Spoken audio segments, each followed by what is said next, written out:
The draft is now just weeks away. For the Dallas Cowboys, most of the work has been done in free agency. The team uses free agent acquisitions to fill holes before the draft to help get the best talent available in the draft without having to force picks based on need. That is even more important this year given that their first-round pick has already been traded away to get Amari Cooper, a huge piece now on offense.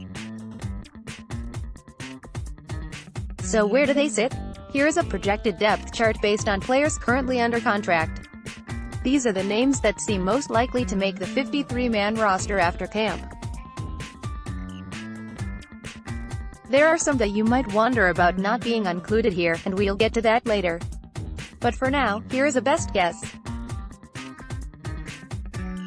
Position starter backup position starter backup QB Dak Prescott Cooper Rush Mike White RB Ezekiel Elliott Darius Jackson FB Jamize Olawale WR Amari Cooper Noah Brown WR Michael Gallup Cedric Wilson Slot Randall Cobb Tavon Austin Tate Jason Witten Blake Jarwin Dalton Schultz LT Tyron Smith Cameron Fleming 1 LG Connor Williams Joe Looney 1 C Travis Frederick Joe Looney 1 RG Zach Martin Joe Looney 1 Xavier Suafilo RT Leo Collins Cameron Fleming 1 Marcus Lawrence Dorrance Armstrong Kerry Hyder 2 DT Malia Collins Tyrone Crawford 2 Christian Covington 2 DT Antoine Woods Daniel Ross Robert Quinn Taco Charlton WLB Leighton Vander Esch Sean Liam LB Jalen Smith Joe Thomas SLB Justin March Lilliard Chris Covington CB Byron Jones Jordan Lewis CB Jadobia Woozy NB Anthony Brown FS Xavier Woods Kevin Frazier SS George Aloka Jeff Heath PK Brett Mar P Chris Jones LSLP Aduser, PRKR, Tavon Austin Randall Cobb notes, 1. Cameron Fleming and Joe Looney will back up multiple positions.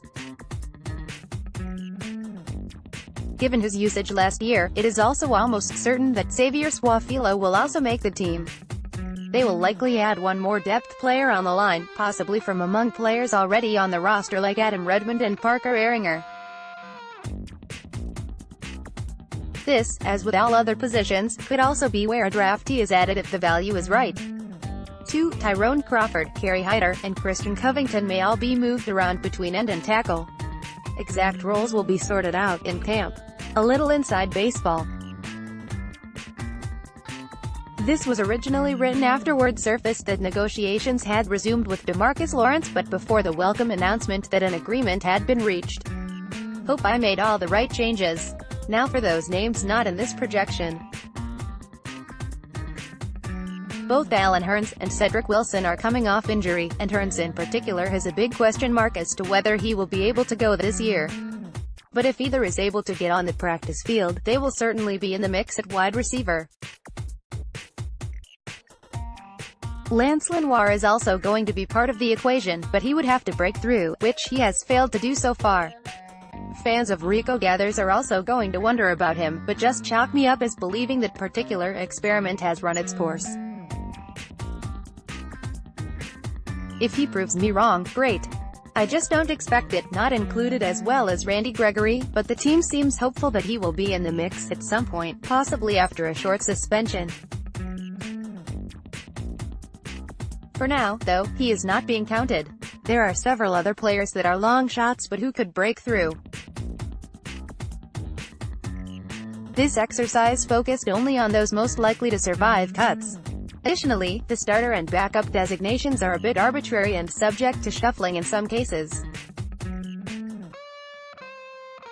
Tight end is one that is obvious, as no one should count out Jason Witten reclaiming the starting job.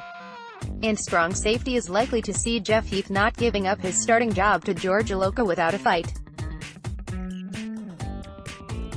But that is more a matter of swapping names in the table rather than adding new ones. Now the good news. Looking this over, there are 50 names already listed. That leaves very few holes to fill for the fall, obviously, with several other players already under contract vying to get in. That means the team has nothing they are really desperate to find in the draft. One position that is very likely to be addressed is running back, which is very shallow for a team that relies so much on the ground game. That may change with the advent of Kellen Moore as offensive coordinator, but they still need at least one more back as insurance behind Ezekiel Elliott. No disrespect to Aloka or Heath, but the strong safety position is the one place where a second or third round pick might come in and really challenge for the starting job. Still, if one does not emerge out of the draft, the team has that base covered. Cornerback is also a bit shallow, so that may be a higher priority than you might think. Other than that, the team is truly positioned to go for the best player available, with the obvious caveat that it should be at a position that will more than likely help the team. But this is a year where they are truly drafting for depth across the board. Rookies this year will have to do something special to move up and even make the roster, and it is very conceivable that all the starters and the majority of key backups already have a locker at the star. This may be a bit of my habitual optimism showing, but this looks to be as strong a pre-draft roster as I have seen since I started writing here almost a decade ago. When you are only looking for newly drafted players that will vie for backup jobs, your team is in very good shape, and there is not one starter listed above that doesn't appear to have a decent grip on their job. Even more, looking at the current talent, there are a stunning number of players who are among the best at their position. Players that are at the least in the discussion for the top 5 in the league include Lawrence Elliott, Travis Frederick, Zach Martin, the Jalen Smith, Leighton Vander Esch duo, and if he's healthy, Tyron Smith.